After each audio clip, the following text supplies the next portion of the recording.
And while there's been plenty of Prince Harry news this week, mostly about his relationship with the royal family, the Prince himself was off to Africa on his own to follow in Princess Diana's footsteps and walk Angola's largest minefield.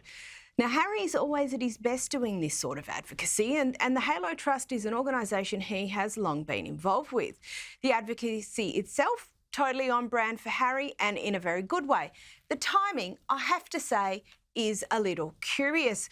Joining me now is writer and broadcaster Esther Krakue. Esther, what's your view on how Harry's trip to Angola went down?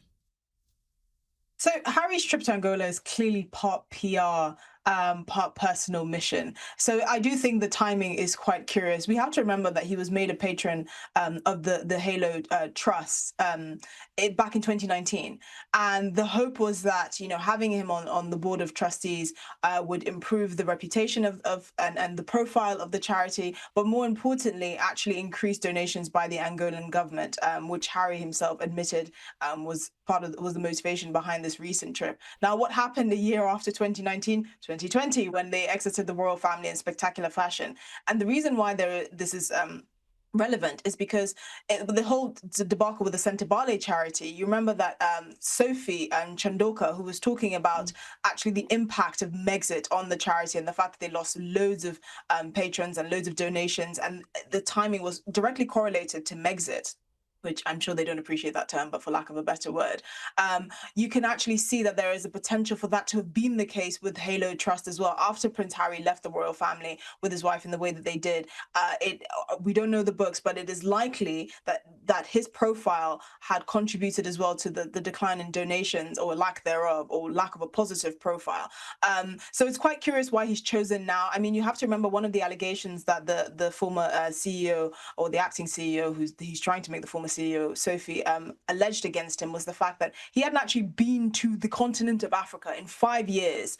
And the only time he did return was at her invitation to come and say, hey, come and look at the good work that your charity is doing. So he kind of really had a hands-off approach, which many thought, actually, he's only doing these sorts of things to kind of boost his image, but he's not really a hands-on person when it comes to his charities. Now, of course, this is not his actual charity. He was just made a patron and put on the board of trustees. But again, the timing looks suspicious. The same time that he's trying to have reconciliation talks with his family, he's now going to Angola to do this. Obviously, he is aware that his public profile needs to have a bit of some spit shining done, should I say. And actually, he chose to go on this trip solo and said that he didn't want Meghan to come because it would be too dangerous. Of course, we understand that taking your wife to potentially walk down a former landmine is dangerous, although it was likely very safe. They wouldn't let the prince go until they knew it was safe. But again, he took it to Nigeria, he took it to Colombia. So again, many people are not really buying that this is where he draws the line, but apparently England is too dangerous for his wife.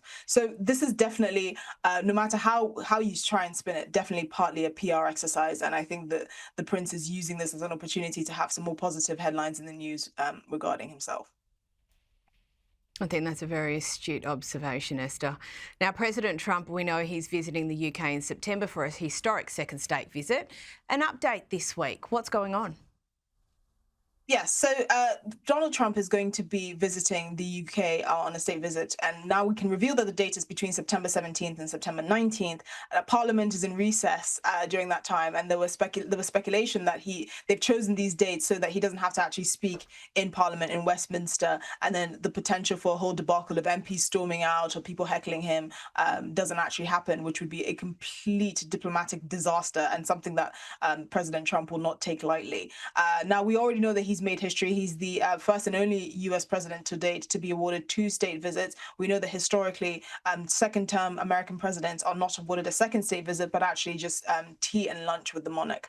And we saw Keir Starmer presenting him with this second invitation back in February, which was seen as kind of a diplomatic stroke of genius. And now Donald Trump was actually supposed to see the King Charles, in Scotland when he's up there over the next few days between, I believe, July 25th and July 29th to stay at his golf courses and to view them. But apparently, because of the nature of this massive state visit, which will be conducted by the King and Queen in Windsor Castle, they don't think it's necessary to also then have him meet the King and Queen when he's in Scotland. We do know that Keir Starmer will be having an informal meeting with President Trump King Trump. I'm sure he'd love that. With President Trump while he's up there, but the King and Queen will only meet him when he's in September for his formal state visit.